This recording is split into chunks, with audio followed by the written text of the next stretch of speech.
Call today's January 6th Board of Selectmen meeting to regular meeting of the Board of Selectmen to order.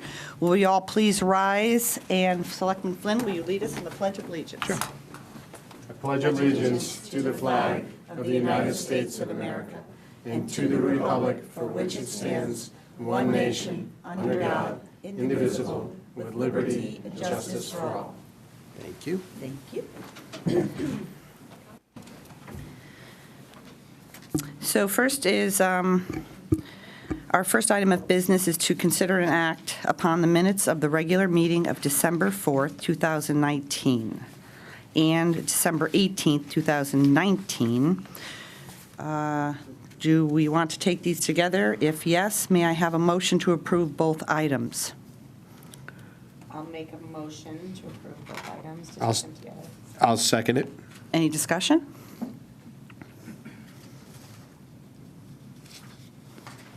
Just taking one more moment to. It's okay.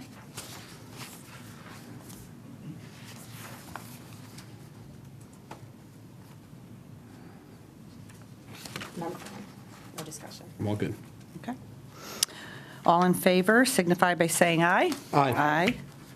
Opposed, abstentions, the motion carries. Next is item 4.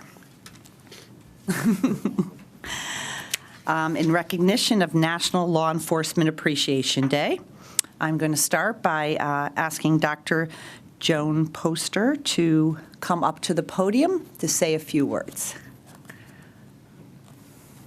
Can I turn this around since I'm addressing?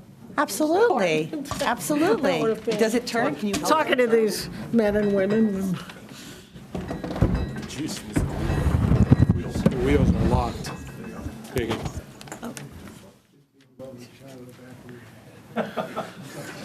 Okay, now I can look at you while I'm talking to you. Okay, so today we're here to honor our law enforcement officers. I also feel we come together to honor those that were lost the past year.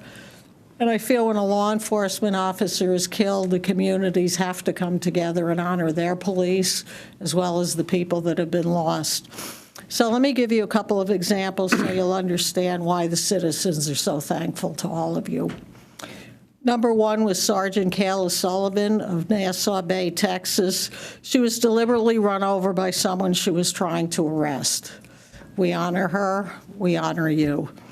Detective Joseph Seals was gunned down by suspects in the Jersey City shootings who had killed several people. We honor him. We honor you.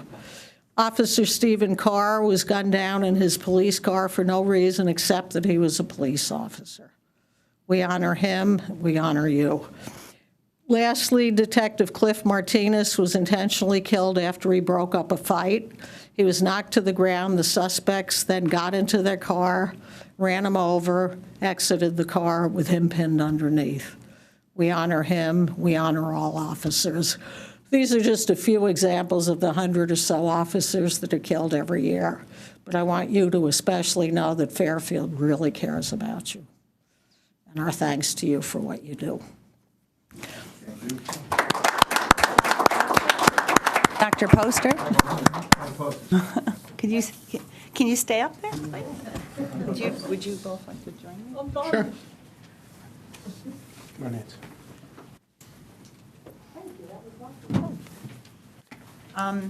Chief, anybody else? Would all of you like to come up?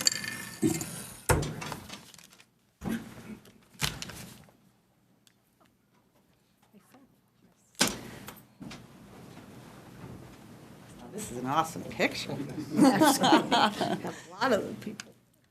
So, on behalf of the town of Fairfield, you know how much I appreciate and honor all of the work that you do for our town. And I would like to ask my fellow selectmen if they would like to say anything before I read this proclamation. Thank you to all of you. Really grateful for the work that you do. Thank you very much. I don't think we say it enough as a community.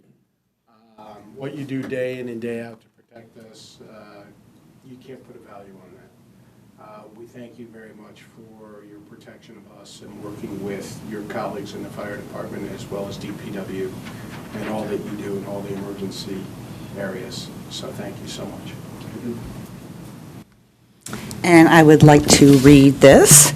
The town of Fairfield proudly celebrates January 9th, 2020 as National Law Enforcement Appreciation Day. And on this important day, the citizens from around our nation are given an opportunity to thank the dedicated men and women of the police departments who have chosen the path of public service and law enforcement in Fairfield.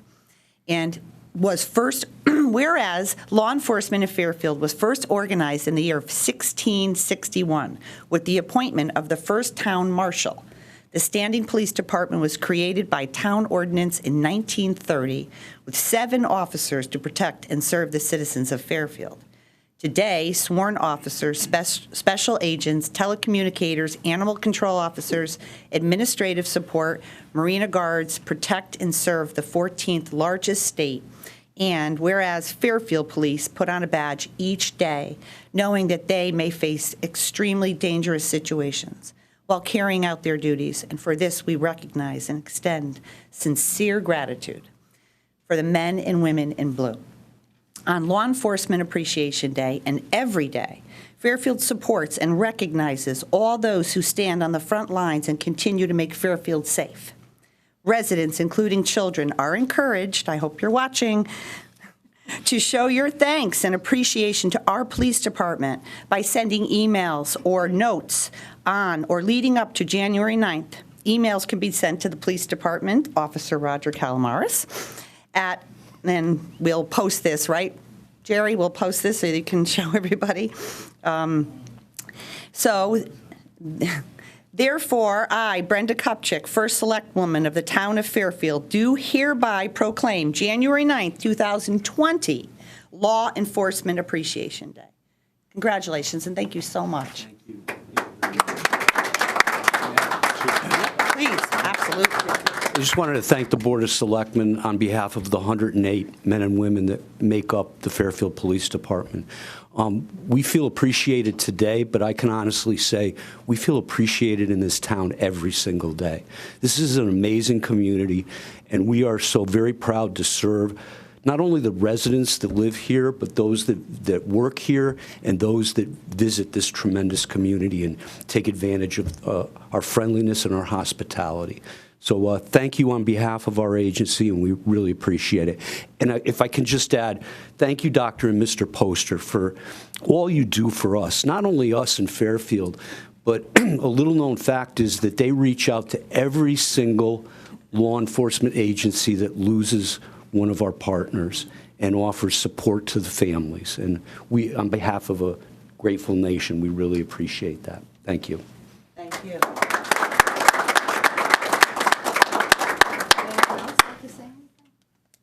Thank you very much. Just for you. Thank you. Thank you so much. Very, very much. Hi. Yes. All of you.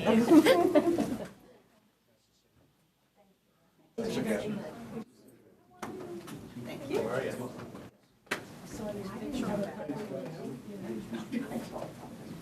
Thank you very much for, thank you so much for doing that. My first neighbor, my first friend. Chief, how are you? Good first friend. Thank you. Thank you. Thank you, Jerry. I didn't even think of that.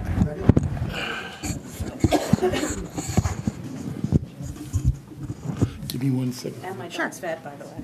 Oh, here you go. And what? For dog's vet. Take care, thank you. Oh, Dennis Poster. Well, that's like the most fun you're going to have at a Board of Selectmen meeting. What are you saying? It's all downhill from Notice how we emptied the room. Okay, so our next item is 5. Our business to hear a FEMA CRS program report on action items outlined in the Regional Hazard Mitigation Plan. And here to present is Jim Wendt and Emmeline Harrigan. And come forward. Oh, here you are, Jim. You're quicker than I am. Right. Huh? Jim Proceed. Wendt, for the record. I'm here with Emmeline Harrigan, Assistant Planning Director, who actually prepared this report. But this is my first time before you in this capacity. I've been before you in your previous capacities, so congratulations to you. I look forward to working with you in your present capacity. As you may know, the town of Fairfield was accepted into FEMA's community rating system in January of 2017. What that means is there's a system by which that communities that go above and beyond the minimum standards of the National Flood Insurance Program receive a benefit of reduced flood insurance policy premiums for the homeowners that carry flood insurance in Fairfield. We are qualified for 10% rate reduction, and for the snapshot view of the 2,200 or so policyholders, that's about a $390,000 annual premium savings year to year. So this is moving into the fourth year of our program commitment, and we require an annual recertification process to remain eligible. Part of that process that we are undertaking now is kind of a progress report that we report to you. This document that outlines the action items that are identified in the regional hazard mitigation plan that is a collaborative effort between Fairfield and some other regional towns with MetroCog, our regional planning agency. And so this report has been prepared for that purpose to advise you on where we stand. Emmeline can certainly answer any questions you have with respect to this report, should you have any, but that is the purpose of us. We need to provide it to you and note to FEMA in our certification documents that we have done so as ticking that box among, God bless you, a bunch of other boxes that we need to do to maintain our upright status with FEMA. So that is, if we're happy to answer any questions you might have. Any questions? Yeah. Thank you for being here, and thanks for the work on the report. How does a project get on this report? We make it hard for you to come up and answer. Part of our charm. So the creation of the hazard mitigation plan, as well as the, this is kind of like an action list for the town in terms of future flood mitigation efforts, and it's really collaborative with a host of different departments: conservation, Department of Public Works, engineering, as well as the police department and the fire department, in terms of identifying issues in the community and then figuring out through different design solutions, how do you solve them? So it can be as simple as replacing an outdated tie gate system. It can be more extensive in terms of some of the post-Sandy research that was done in terms of the pump station near Jennings Beach. And not just identifying what those are, but figuring what the costs are associated, so that the action list is really a viable action list where you're really kind of associating potential future costs. How are you going to try to attempt to pay those costs? Are there grants available? So it's really kind of developing a plan of attack for helping to reduce the town's liability moving forward. Is it an evolving list? It's not static, so each time we see it, it'll have another different project on there or off completely? So since this was just updated with the hazard mitigation plan update just recently, this list will stay the same for the next 5 years, except there'll be updates in terms of the progress that we've met. So one of the reasons for my question is out campaigning last fall, we were approached, Mr. Carey, you and I talked about this. I was out with Mrs. LeClaire, and there was a neighborhood, Brian knows the neighborhood, it was by Carroll Drive or Carroll Road. And we work very collaboratively on this. Yeah, so I figured. So if your question is for Brian, well, I don't know whether he's it willing is. to answer it. I don't know whether it's for him or for you, but Yeah. that's not on here. And so what I'm trying to understand is why would something be on and something not be on? And that one, that there was a variety of citizens very concerned about that one. That one's not on here. So that's why I'm trying to get, what's on, what's not. and Brian hasn't looked at the list specifically, but it could just. Well, when we were developing the plan, we kind of gone over that. That's more of a drainage problem than it is a flooding problem, meaning that area actually doesn't fall into a FEMA designated flood zone. Right. No doubt there is some flooding issues associated with that, with wetlands and Right. Drainage patterns, but it's not something that would necessarily, it could go on the natural hazard mitigation plan, but it's a smaller size drainage project. So, That's why and it's not I listed was on there. wondering that because I saw that Merwin's Lane was on there, and this wasn't. So that is actually in a FEMA. It is. It's in a small area of the bridge right there, yeah. Okay, so that there's another list of areas where we have concern that aren't on this?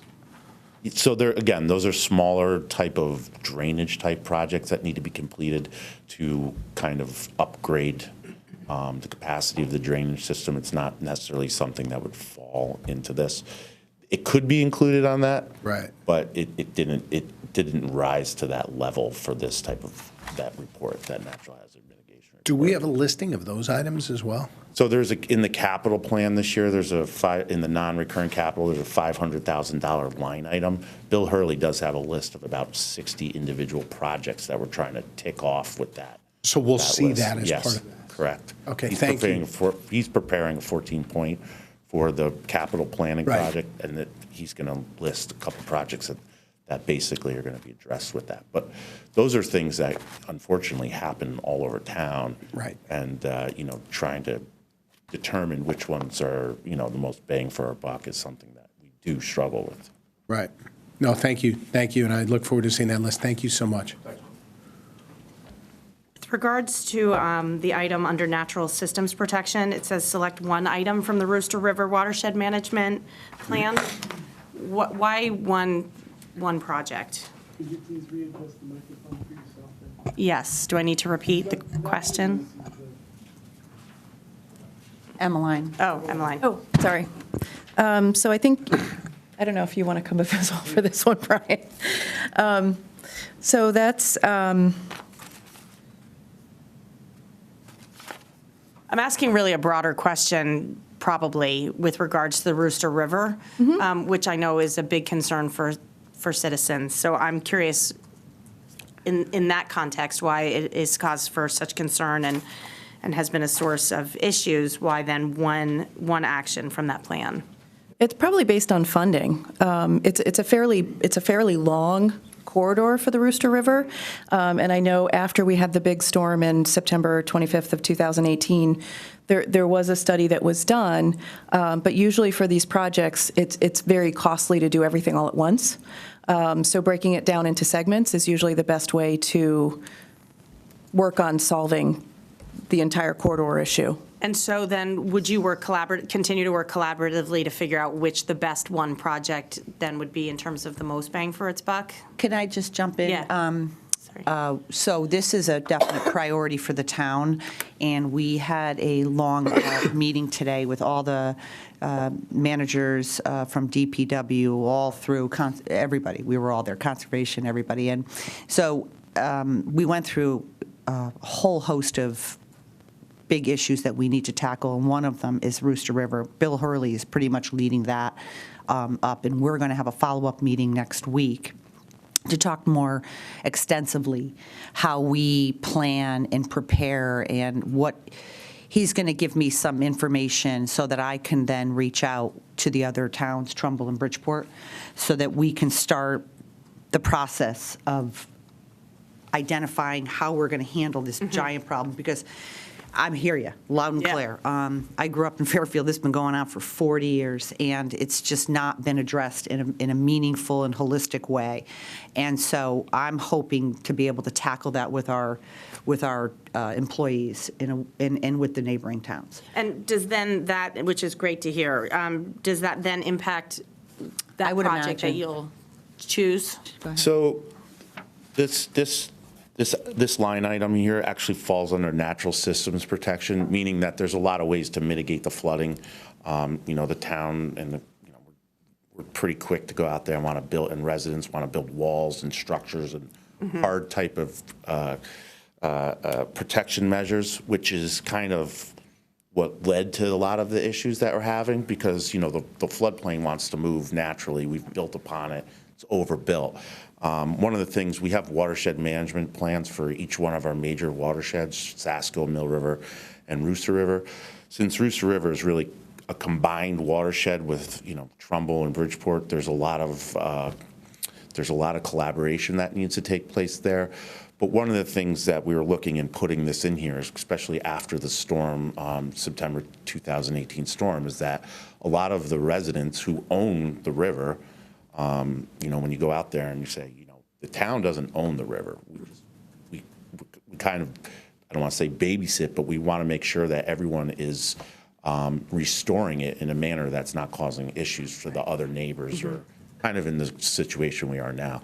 We looked at the watershed management plan and basically said, if there was a pilot project that we could do within the watershed itself to show, some of these non-structural type of mitigation measures and trying to renaturalize the watershed, that it could be a test case to show other residents like, listen, putting a wall up is a short-term benefit for you and causes this type of downstream erosion that is getting us to the condition where we are in.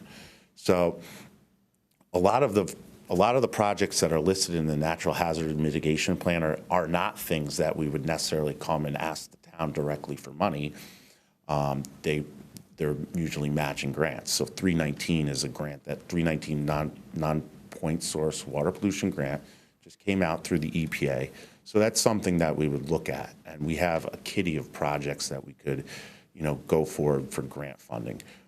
So while we understand that the entire watershed is suffering from, urbanization and the impacts that come with that, this one line item was kind of to have a benchmark project that we can turn to other people and say, listen, putting a wall in is not necessarily the best solution for you. And it does take a huge learning curve. People feel very comfortable and cozy as long as there's water and concrete between them. They don't see that, hey, listen, we can achieve the same goals by, putting in non-structural measures, vegetation, and, kind of toning things down. And we have a couple projects now where the Conservation Department has worked with residents to kind of do these non-structural measures, and they're holding up very well. So we can point to other people.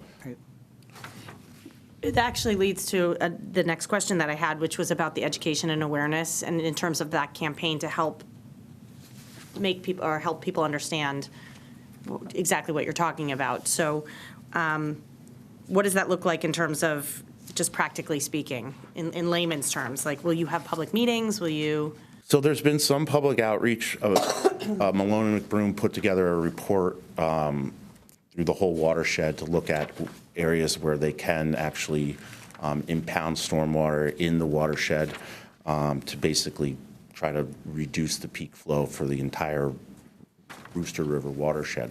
The learning curve normally comes after we have these disasters, and it's very short, unfortunately.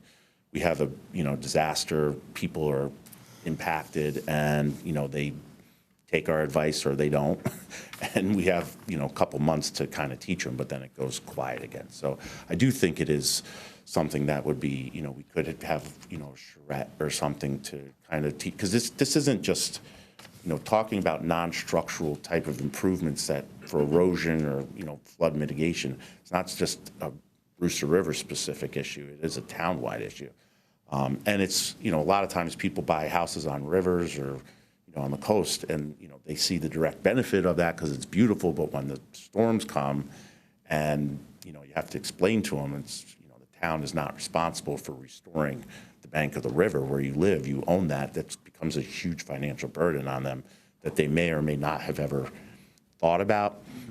So I do think that is important to kind of go out there, because there is a tendency to go and overspend by trying to do something by putting in a wall. And we go out there and say, that's not.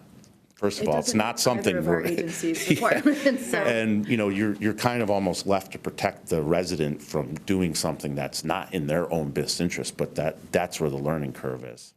And to that end, so many of these projects have dates 2 and 3 years out. If you have metrics, which I'm sure you do in terms of goals and how you meet them, if you communicate with this body, I imagine it's a way to amplify and help communicate your efforts. And Absolutely. So just a thought that maybe occasionally we can hear back how these are moving along. So, and Brian, there's no So they own up to the river, correct? They could own across the river. They own across the river. They could. Sometimes to the middle. It depends. So we were actually out there this summer, Ms. Kupchak and I, and helping on a cleanup day. And there was a lot of stuff that appeared to have been dumped in the river, like people would do in the back of their own yards. Yep. Right, you know, for whatever reason, an old Christmas tree or bricks or something like that. But in this instance, they had migrated down to the river, and that helped cause some of the backup and buildup. And there's nothing that we can do in that regard to kind of discourage or stop that. We do go out there when we find out there is direct dumping, you know, and a lot of times, you know, we know that the homeowners do not necessarily have the wherewithal or the resources to go in there and kind of remove those log jams, even though it is on private property. So in certain cases, we will go in there and say, you know, this represents a threat to the entire neighborhood. And Right. the benefit of going on private property and kind of removing that outweighs, you know, Right, the public good. The public good. So Mountain Grove Cemetery was a perfect example of that. It was just after that September 2018 storm, it was just littered with all sorts of debris. And I don't mean, you know, small floatable debris. I mean logs, and it was creating a dam. So Bridgeport and Fairfield worked together to basically go in there and use town resources to kind of free that up. But those types of small log jams and issues that do create conveyance problems are not the real structural reason why the Rooster River has the amount of flooding that it does. Yes, that does help to lessen the degree of it to some extent, Right. but you just have a largely urbanized We're just built too watershed. close It's to the just river. built up too much. There's a lot of impervious area in a small watershed, and you know, you basically have to look at doing structural changes, you know, natural structural changes or hardened structural changes in areas where you can contain water and, you know, kind of meter it out after the storm. It's very hard to plan on a global scale like that, but those Especially dealing processes. with 3 different towns. And Yeah, I mean, if you homeowners. go up to, you know, if you go up to Trumbull Mall, Rooster River goes under the parking lot there, and it's just a sea of asphalt. I mean, that nowadays we would think twice about allowing that type of development. Right. Not that there's not ways to go about, you know, engineering that correctly. You know, we've learned a lot about stormwater and runoff and urbanization, but that's a problem. I don't want to belabor the point, but they're doing, or I don't know where it stands right now, but they're looking to do more development up at the mall area. Do you know whether that's something they're taking into consideration, that they can correct maybe some of the sins of the past? So most of the towns now, if you come and get a permit from us to build anything, obviously you have to go through conservation and engineering. You know, the model for the state now is to detain it on site. So the state of Connecticut requires through detention, on-site detention. So if you come in and build anything over 200 square feet in the town of Fairfield, you need to make sure that it's directed to the groundwater, groundwater rather than have surface runoff.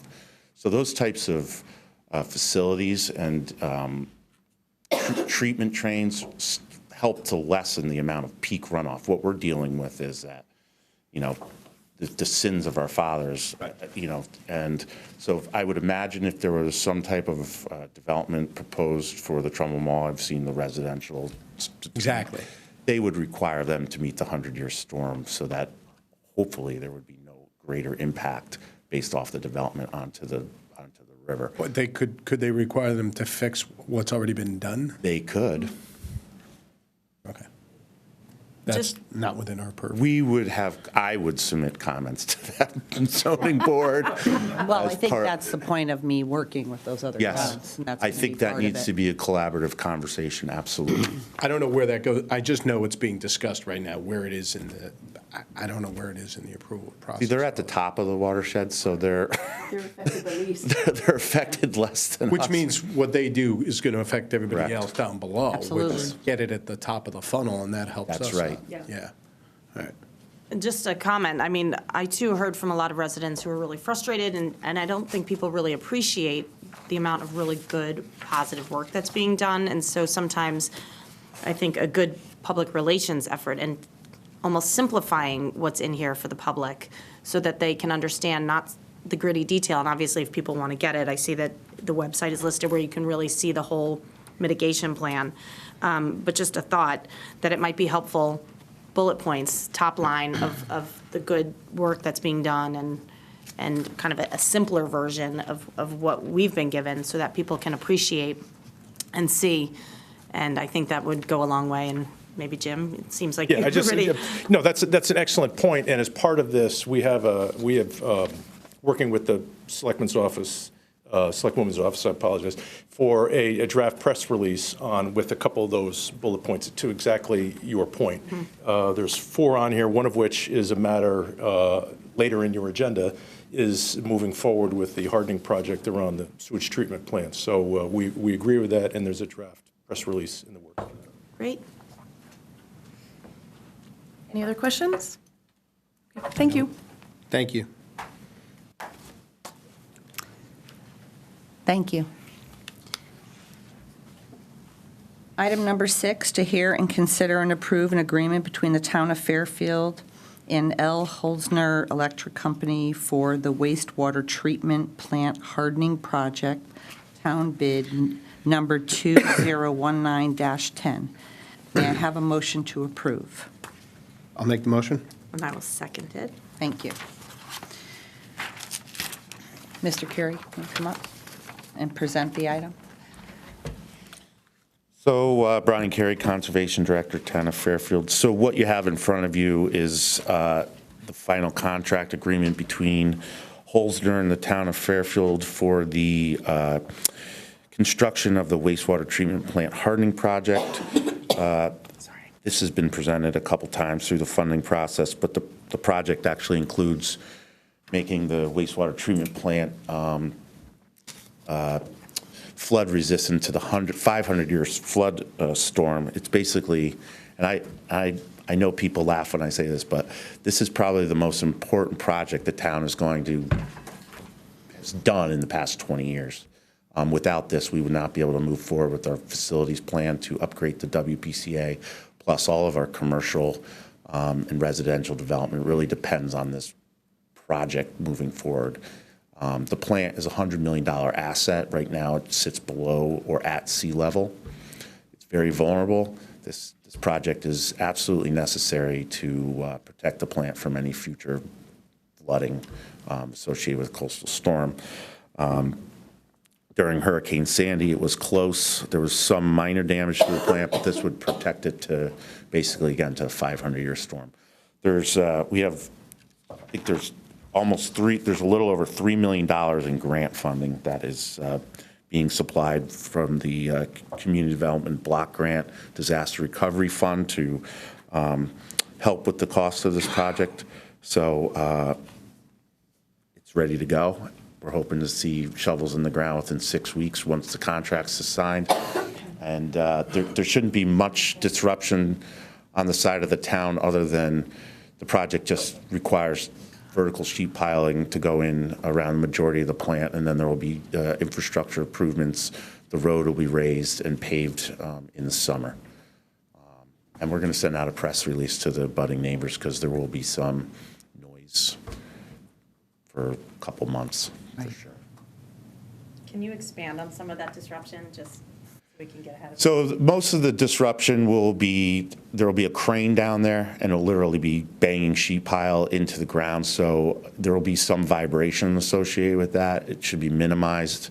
We're trying to get this done as soon as possible because during the winter months, everyone's windows are closed, so the sound impact. But we'll generally be working 7 to 3. There shouldn't really be a need unless there's some weather issue towards the end of the contract to work on weekends, so that shouldn't be an impact. But again, it's just going to be that sound everyone hears, bing, bing, again and again. So it might be a nuisance, but the benefit of being able to flush your toilet is That's a high priority. It is absolutely my favorite tax bill I pay every year. Chris Timniak said. And as a new member of WPCA, I'm very excited about this, so. Oh, good. The ability to flush your toilet? Well, just to support this project, Yeah, this important absolutely. project. It is important. So, I'm sorry. Go ahead. First line. A few questions. Obviously, the contract's in accordance with all the approvals of the other town bodies? That's correct. The town attorney has, actually, the previous town attorney and the new town attorney have both reviewed the contract. They had a couple questions that we resolved, and yeah, it's been through all the boards. Have any of the circumstances or facts changed since they went through the other No. town bodies for approval? No. Is the fire center still being kind of covered in this? Yes. So it will encompass the WPCA, the new fires training school, conservation, and the animal control facility. See, you're doing it for conservation, I understand. Have we checked the performance bonds on this? Yes. And who checks those? So the purchasing agent has checked them, and I believe Pat Egan has also checked them. That's kind of the new standard protocol. Pat Egan is the risk manager for the town. I actually attached those. I saw that to they your were packet, attached. Yeah. What's not attached, I guess, well, maybe I missed it. Do we have like a sign-off form that says like, hey, this has been reviewed by this person, by this person, by this person, just so that we can know? We do not have that yet, but that is something that we could absolutely do. It's probably a good idea. And you did say both town attorneys signed off on this, and they're both That's here. correct. Okay. And they're both here tonight, too. Any concern on the price tag on this? Is this going to change much? I know it's in the contract, I know all that. Do we have any unknown unknowns on this one, or we're feeling pretty good at this point? No, this is the bid amount. It's been vetted thoroughly with the contractor, and it's gone through all the boards and commissions. If there's any change orders, they'll come back. Not anticipated for change orders No. at this point? Okay. Thank you. Okay.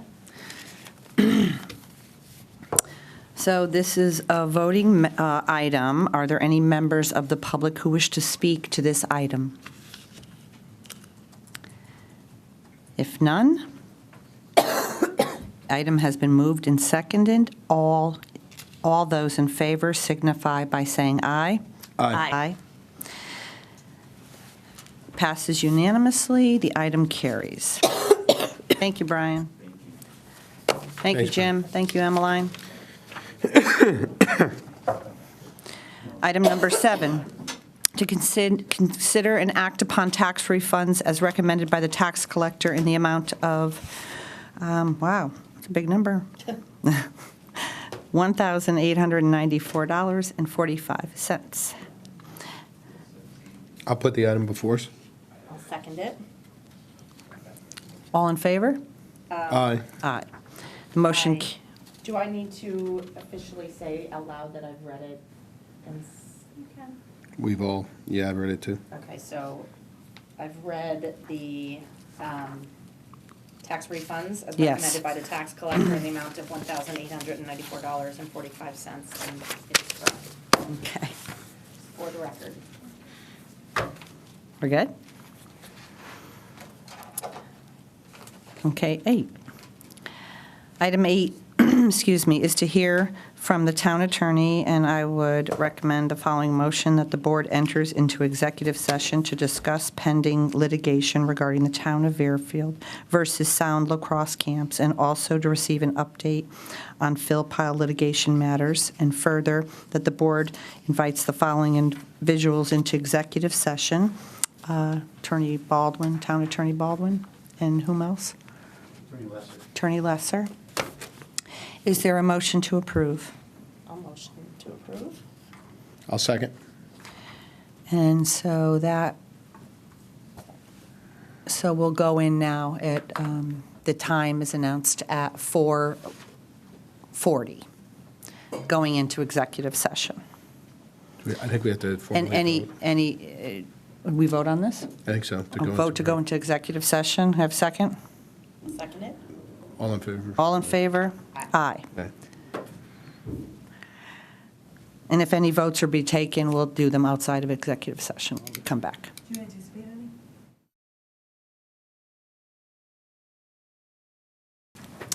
any? Okay, let me see. I'm making, You have to just hear this officially. Oh, okay, but I have to come back out. Yes, but then make sure you. So we're coming out of executive session at 5:36. And you want, which way? Just to hear and consider new business before adjourning. But we're going to do this vote on. Yeah, right. Okay. Okay, so we are out of private executive session, and She's doing it. didn't I just do that? Make a motion to come out of a private executive session? We did that before you were Oh, in the room. Oh. We did it, I made the motion, Nancy seconded it, and we voted unanimously to come out of private executive session and ask you all to come back into the room. Got it. Other than that, no motions or votes. motion to accept. Right. So now I'm going to make a motion to accept the advice of counsel during the private executive session where no motions, no votes were taken during the executive session. Do I have a motion to accept the advice of counsel? I'll make that motion. I'll second it. All in favor to accept the, Aye. Yes. aye. Okay. Aye. And the motion carries. And next is to hear and consider act. There were 2 items? Yes, here. One was not a, Okay. The motion related to the sound lacrosse camps, Yes. accepting council's advice on sound lacrosse camps. Second item was just an update. thank you, Tom. You're welcome.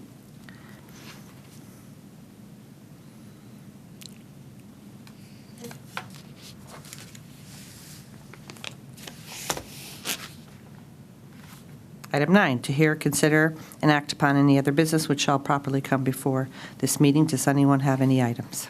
I do not.